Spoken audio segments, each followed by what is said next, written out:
Astronomers spot something interesting just beyond Jupiter.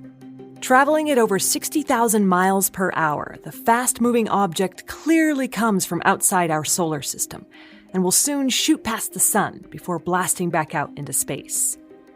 It doesn't seem too exceptional, just something to keep an eye on. But a second glance tells us this thing is no ordinary asteroid. For one, it's huge. It rotates quickly in short intervals. It has an odd shape. And once we get a closer look, it becomes pretty clear we have an alien starship on our hands. A giant cylinder, roughly 10 miles wide and 30 miles long. The government dispatches a crew of scientists and astronauts to make contact. They manage to enter the vessel, where they find structures that look like cities, a breathable atmosphere, and no real clues about the civilization that created it all. If you think this sounds an awful lot like the plot to Arthur C. Clarke's science fiction classic novel, Rendezvous with Rama, you are correct. But doesn't it also remind you of Oumuamua, that strange unknown object from interstellar space that made a flyby of our sun? And doesn't this story just scream to be made into a movie? The mysterious visitor, the mind-bending technology, the apprehension of the unknowable, our own hopes and fears, all wrapped up in the alien. Rendezvous with Rama isn't a movie yet. It's been stalled in production for years now. But it's the kind of story with an alien you imagine, rather than see, that I find particularly fascinating. In fact, we can learn a lot about ourselves by taking a good look at how we imagine aliens. American culture is saturated with alien and UFO references, from the 1930s broadcast of the War of the Worlds. Scouting planes report 3 Martian machines visible above treetops, moving north toward Somerville with population fleeing ahead of them. To the umpteenth spin-off of the Star Trek franchise. My name is Captain James Tiberius Kirk of the United Federation of Planets. The topic spans genres from horror to camp to science fiction to documentary, and Hollywood has raked in billions. Aliens first appeared on the silver screen in the early 1900s, and they've successfully abducted our imaginations ever since. So what is it about aliens that keeps us coming back? When we tell stories about aliens, it provides us with a laboratory, a sort of mental laboratory. It's a thought experiment. It becomes a way we can test out different kinds of interactions with people who might be like us, might not be like us. And it becomes a way to sort out our similarities and differences. There's definitely something going on. And for you not to be open to it is to deny yourself the wonders of imagination and all the great things that are available to your mind. Like if you're not like using your brain to think about the possibilities, then what a drudgery is life. We want to know if there's someone else sharing our galaxy, and movies give us a way to imagine the possibilities. But here's the question. Are our silver screen aliens a reflection of what's out there, or just of ourselves? I'm Laura Krantz, and this is Wild Thing, Space Invaders, a series about the search for extraterrestrial life, where we're looking, what we're looking for, and why we hope we're not alone.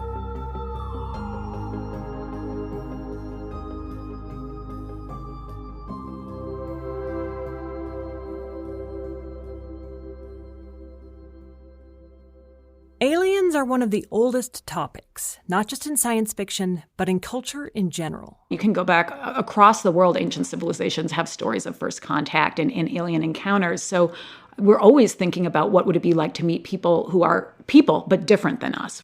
That's Lisa Yazik, my movie alien expert. You can look at some of the earliest novels from the 1600s and 1700s, and people are struggling with these ideas. There were scientists in the 1600s writing about encounters with alien life as well. So, and then you take it, of course, into the 20th century when you have such an explosion of storytelling across media. So you're going to have films. It's been a marvelous topic for film because aliens are so fun to build. Lisa Yazik is a professor of science fiction studies at Georgia Institute of Technology in Atlanta. As we learned earlier in this series, the university is really well known for its astrobiology programs. So I found it fitting that they also have a robust science fiction program, one that's been around since the early 1970s. I think there's a lot of ways that science fiction can be very valuable to the sciences. It's very much a virtual laboratory. It's the opportunity to test out theories and ideas that otherwise scientists might not be able to test out because the kinds of ideas they're thinking about seem too wacky, too far out, too far in the future, or too far afield from where the rest of the discipline is. So it's an amazing way to be able to explore things that you might not be able to explore in the real world. And the other value, I think, is that science fiction gives scientists and engineers an opportunity to see how the rest of the world understands them and how we represent the kinds of things that they work on and think about. Science fiction can be a window into us and into our potential futures. And similarly, how we depict aliens often has a lot to do with how we see ourselves and what's going on in the world around us. For instance, in 1859, Charles Darwin published On the Origin of Species, his scientific paper on evolutionary biology.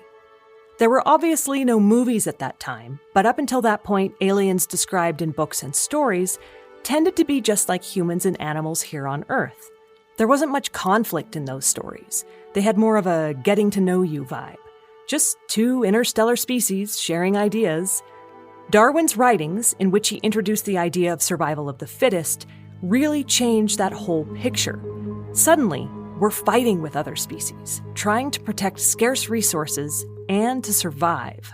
So in the 1910s, we're still very much in when we see aliens shoot first and ask questions later. And I think, again, as the specter of war looms over us, and as we all remain in the deep grip of Darwinian theory, that it continues to make sense to us to think about aliens as either naturally aggressive, especially if they're male aliens, or if they're female aliens, we treat them as beautiful alien monsters, but also really scary because they tend to know more than us and they have better technology than us. It's a really clear example of how science influenced culture, and through that, science fiction. And in movies, this really takes off during the 1950s. And that corresponds to the space race, and it corresponds to America's newfound position as a global world leader. So we're dealing with, of course, the very real aliens of our own world, if you want to say that. The word alien comes from a Latin word that means stranger or foreigner, someone who belongs somewhere else. And in the 1950s, after decades of isolationism and then a world war, the U.S. takes center stage as a world power. We're more exposed to other nations, other cultures, people who are very different from us, politically, spiritually, and now we have to learn how to speak and trade and interact with them. They are alien in a very literal sense. Of course, it's worth remembering that we are aliens too. And then, of course, there's always that thought that as we go out into outer space, we may be encountering aliens there as well. So what you find is there's a lot going on in the 1950s, so many different ways of representing aliens. And many movies chose to use aliens to draw on one fear in particular: communism. Americans panicked over the idea of this political ideology, which they thought would strip them of their individual liberties and rights, and also at the idea that the Soviet Union would use communism to achieve world domination. Communism would infiltrate our cities and our communities and eventually take us over completely, turning us into something we were not, something alien. So the famous example is, of course, Invasion of the Body Snatchers, which a lot of people think about as a metaphor for communism. Your new bodies are growing in there. They're taking you over, cell for cell, atom for atom. There's no pain. Suddenly, while you're asleep, they'll absorb your minds, your memories, and you're reborn into an untroubled world. And of course, this is the boom in Hollywood science fiction. A lot of B-movies like The Blob and The Thing, and they're very much metaphors for other things, right? The Thing is about, again, anxiety about communism, not knowing what the person next to you, what they really are, what their goals are for the world. The Blob is obviously also about contagion and worries about that. Listen, this is an emergency, and it can affect every one of us. That's all I can tell you right now. But we're trying to get things under control. But another trend also emerges in the 1950s: friendly aliens. Aliens who want to work with us and help us. And sometimes, of course, we hope that they're going to save us from our own worst impulses.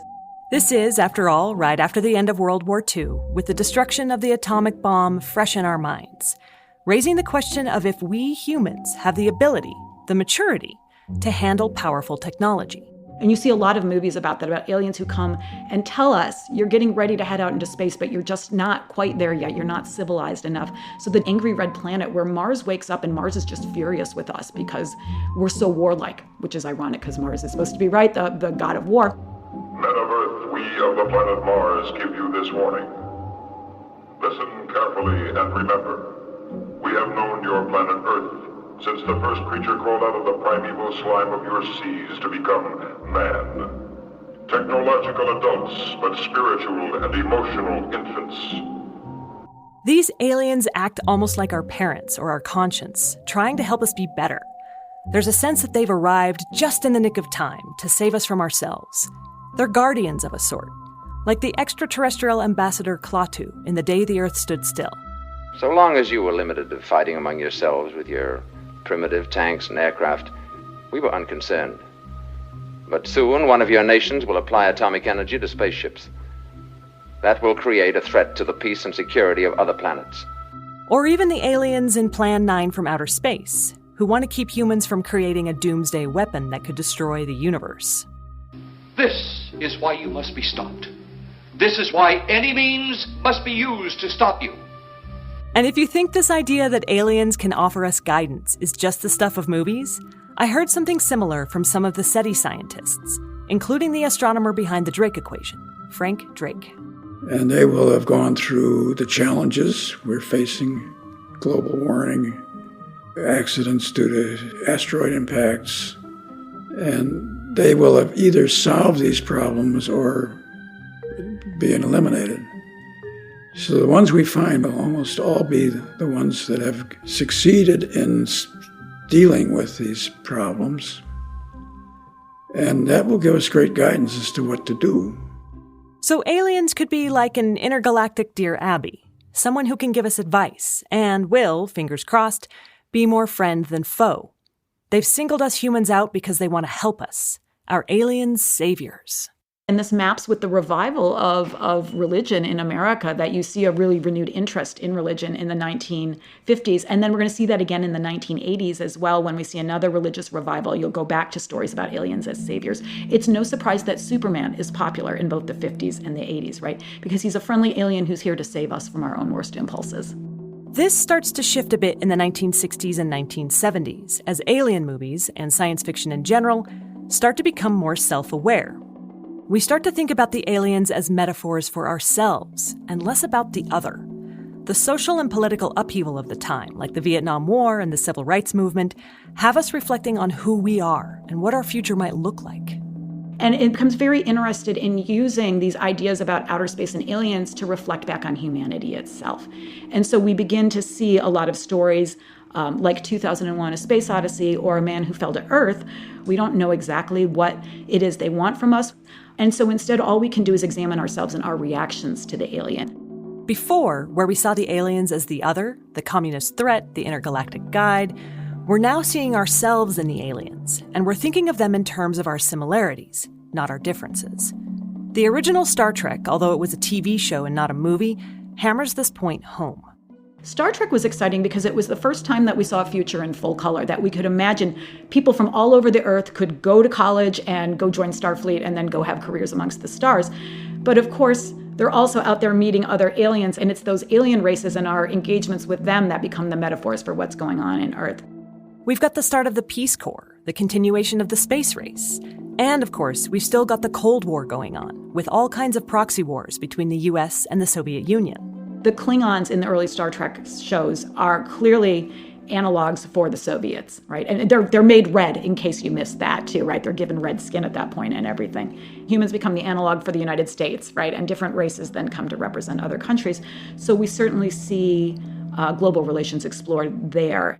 The 60s and the 70s also mark the next wave of feminism, the sexual revolution, and free love. And Hollywood definitely picks up on that. So suddenly we're seeing really emancipated female aliens or female humans who run around with aliens. So like Barbarella, for instance, is a good example. Oh boy, is it. The opening scene of the film has the very human and very scantily clad Barbarella video chatting with the president of Earth, who tasks our talented and beautiful heroine with preventing a deadly space laser from falling into the wrong hands. Something must be done. Yes. And you are the girl who must do it.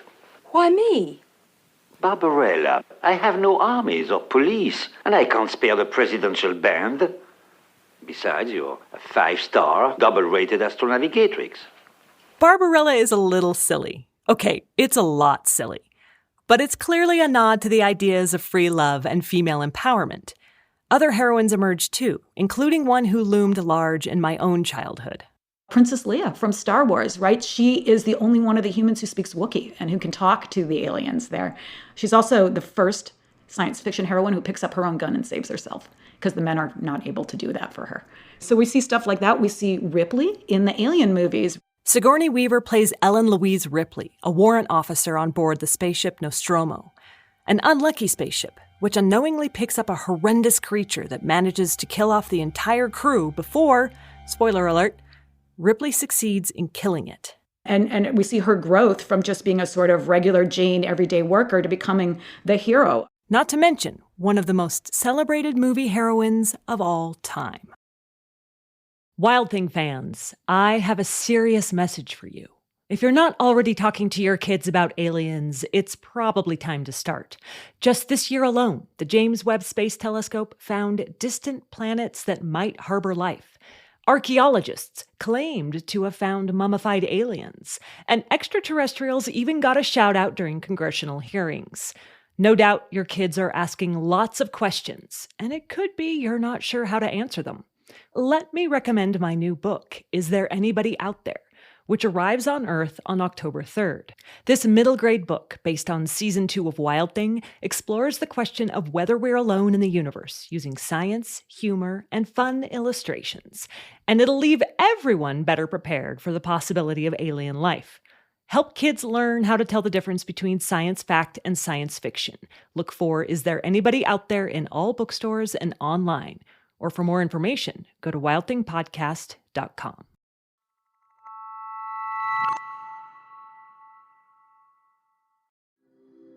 While both the Star Wars and Alien franchises carry over into the 1980s, that decade actually ends up being a low point in alien storytelling. And I think in part that has to do because the 80s and the early 90s are a low point in the space race. The lowest point coming on January 28, 1986, when the Space Shuttle Challenger broke apart shortly after launch, killing all 7 crew members. That really drives home that maybe we're not ready to send civilians into space yet. And just a sort of general attenuation of the space race as the American government and other governments around the world shift funding priorities away from social services and space exploration and into economic and defense structures instead. So interestingly, what you see with aliens in this period is a couple different things. Like I said before, we see a revival of the dreams that aliens will be superheroes who will come to save us, like some sort of godlike figures. Movies like Cocoon, where the aliens come and give a bunch of aging humans extended life and a chance to redo the world. We see this in Starman, where a godlike man comes and impregnates a human woman. And if that's not a biblical story, I don't know what is. I gave you a baby tonight. It's impossible. I can't have a child. Believe what I tell you. He will be human. The baby of your husband, but also he will be my baby. There's also, she says, a lot of stories about what would happen if aliens showed up on Earth. How would we react? And it's often about the danger of our institutional structures that don't allow us to pursue friendships and communication across racial or species lines. So you might think about E.T., for instance, right, where we've got the bad government that just wants to trap this poor little guy who just wants to get home to his family. E.T., phone home. Alien Nation, marvelous TV show. I think it was also a movie. And again, about alien refugees who come to Earth and how is it that we deal with them. During the 1990s, the number of space shuttle missions doubles from where it was in the 80s. NASA launches the Hubble telescope at the beginning of 1990, and by the end of the decade, the international community begins assembly on the International Space Station. No surprise then that there's a resurgence of movies about going to space and engaging with aliens.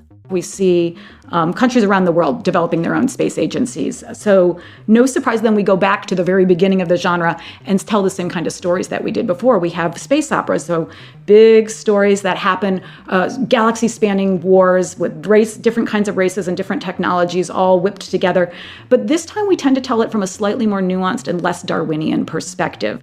The second batch of Star Wars movies makes its debut with The Phantom Menace. Although some of those aliens should have been left on the cutting room floor. I'm looking at you, Jar Jar. We get Men in Black, where agents have to enforce Earth's rules about human-alien relations. But they do it in a way that's as much about protecting the aliens as it is the humans. At any given time, there are around 1,500 aliens on the planet, most of them right here in Manhattan. Humans, for the most part, don't have a clue. They don't want one or need one either. They're happy. They think they have a good bead on things. Well, why the big secret? People are smart. They can handle it. A person is smart. People are dumb, panicky, dangerous animals, and you know it. So often we see that the humans and the aliens have the same sort of moral ambiguity about them. It's very difficult to tell who's right and who's wrong. And it becomes a complicated negotiation of different races and their ideas. So I was thinking about, we have Independence Day, Starship Troopers, Mars Attacks, Galaxy Quest, The Fifth Element. And in all of these cases, we have to think about not are the aliens threatening or friendly or sexy, but instead, how is it that we react to the idea of aliens within our space or us moving into alien space? You know, Space Invaders. Some of those themes continue into our movies now, not surprising given the social issues of the day, including tension over immigration and refugee policies, a resurgence of nationalism and isolationism, and fears about the splintering of old, peaceful alliances. Issues of colonialism and empire become absolutely central to our alien stories. You can think about Avatar or Serenity or District 9, even Hitchhiker's Guide to the Galaxy, right? These are all stories about what happens when one empire suddenly has an influx of aliens, right? Or when two empires meet each other and have to negotiate things. The aliens aren't good or bad, friend or foe. They're just aliens, muddling their way through the way all of us are. Neither threats nor saviors. Instead, they're people like us, and they have their own complex issues. And I think the big point is whatever aliens show up and whatever they're like, we have to figure it out on our own. It's up to us as humans to get ourselves through our bad spots and to capitalize on what's good about us and to make the galaxy our own. But no aliens are going to come and help us. Everything is based on the social temperature of the time, right? There's a sociological reason for all this stuff. And I think the reason why right now big toothy aliens like the stuff you saw in the 80s are back more and more is because I think people feel like helpless and like it's the end of the world. I mean, I'm sure every culture says that, right? Like it's the end of days, but it sure feels weird right now and people are on edge. This optimistic fellow is Shane Morton, and he is an alien superfan. At this moment in time, says Shane, the aliens we've dreamed up aren't so nice. It's the total opposite. You know, it's got teeth, it's got claws, it's gonna lay eggs in you, it's gonna turn you inside out. It's not a friend, you know? It's sort of like, to me, the greatest science fiction writer that came up with this idea is H.P. Lovecraft, is that the universe is cold and unfeeling and you don't matter. Like your life is insignificant. All your ideas, all your accomplishments are absolutely insignificant.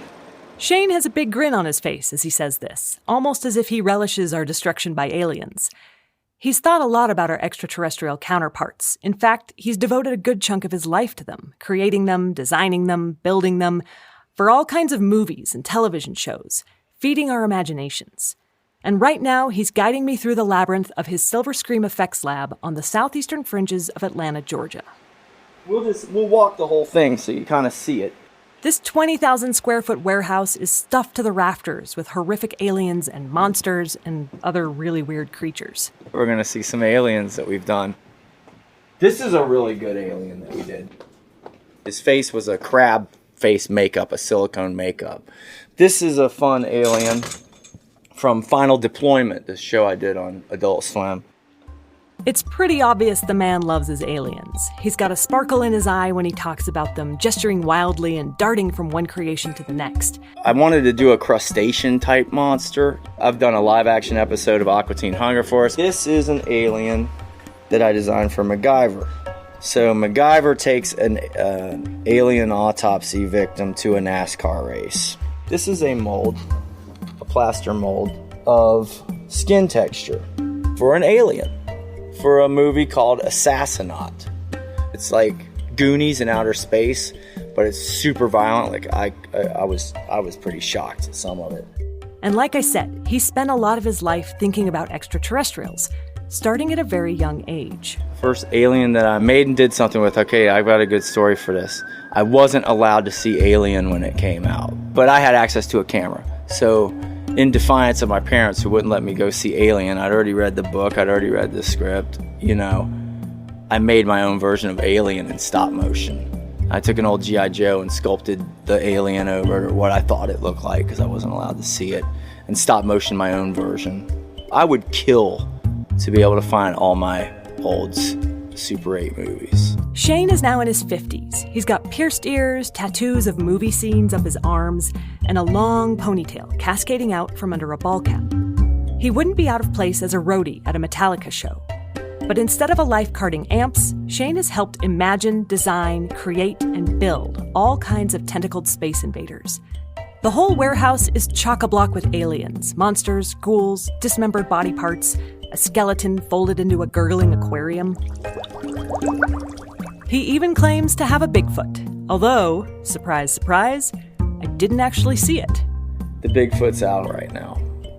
But there's a whole Bigfoot area over there. Sure, heard that one before. Shane estimates that a solid 20% of his business is devoted entirely to aliens. A director will call him up saying they want some sort of extraterrestrial. And then I go, well, what does it look like? How much performance does it have to do? Does it have lines? And then I start getting into, well, what is this thing? And then we start throwing ideas back and forth, and then I do some drawings. He goes, yeah, I really like this, really like that. Then I put that into a sculpture, and then the finished piece, rubber and foam, and we figure out how to put rods in it to make it move, and how to shoot the stuff, how to digitally remove the puppeteer. There's a lot of science involved. Sometimes directors just want something strange or gross or scary, something that comes to life out of Shane's imagination. Sometimes they want something with a very specific function, which requires thinking very carefully about an alien's form. These are parasites that I designed. They would get inside of people, and then when they get inside, they open up and lock into your rib cage with these things, and then they start dissolving your body inside out. But this was the whole concept I just designed myself. So there you go. There's a form and a function to an alien and what it would do to somebody. I asked Shane if he has a favorite movie about extraterrestrials, and I am wholly unsurprised by his answer. His first choice, like his first creation, is Ridley Scott's Alien. The first Alien with the wonderful designs by H.R. Giger and all that stuff. You never really see it. It's really just a spider, right? It's a spider from outer space. It lays eggs in you and keeps you alive so the eggs can feed on you, and it's able to squeeze into tight places. It's able to do crazy camouflaging. It's basically a bunch of ideas that exist in nature, right? But it's applied in such a way that you don't ever know what you're looking at quite. That was what made that so terrifying. Oh, I know. I saw that movie for the first time in my early 20s at a friend's house where I cowered, sweating nervously behind a tiny throw pillow, as if that was going to save me. And do you know what was scarier than the actual creature? The anticipation of it. Which, Shane says, is the brilliance of that movie. The bottom line is, you don't need money, you just need imagination. You can make it out of shadow, and it'd be the most terrifying thing ever. The less is more approach always works better because your mind has to fill in the blanks and it becomes your personalized thing. That's really scary. What you and your imagination dream up can be far scarier than what some director envisions, and it makes it about what aliens mean to you as an individual. Like in the 2018 movie Annihilation, where we never actually see the alien. We just watch it take over us and everything else. And what is it doing to us? Robbing us of our individuality, the thing that makes us, us. Or if it wants. But it will grow until it encompasses everything. Our bodies and our minds will be fragmented into their smallest parts until not one part remains. Annihilation.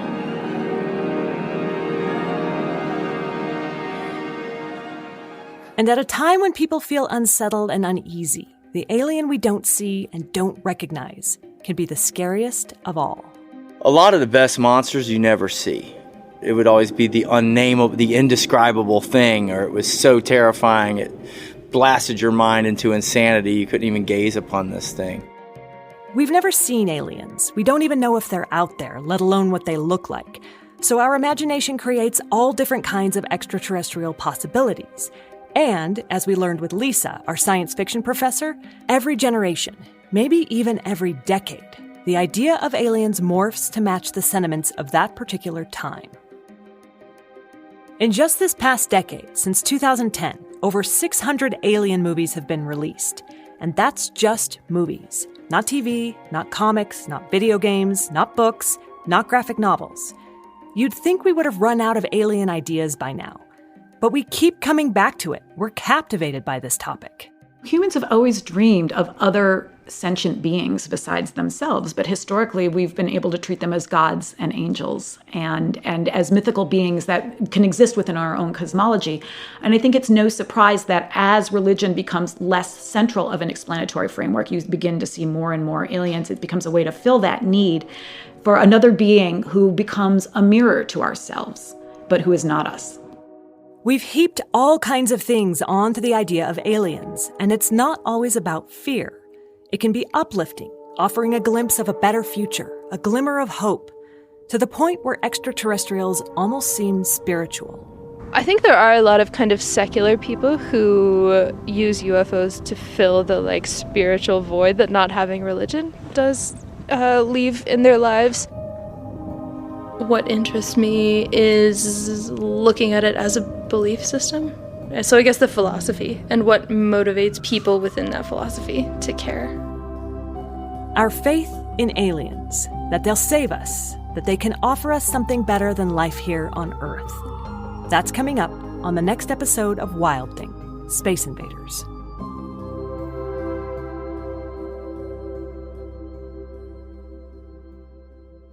If you're enjoying Wild Thing, please subscribe and leave us a review on Apple Podcasts, Spotify, Stitcher, or wherever you listen to good stories. And definitely tell your friends, because all of this really helps get the word out about the show and makes another season possible. You can find @WildThingPod on social media, Twitter, Facebook, Instagram, and check out the website, wildthingpodcast.com. That's Wild Thing Podcast, all one word, for more information about the show. And, of course, for some cool stickers.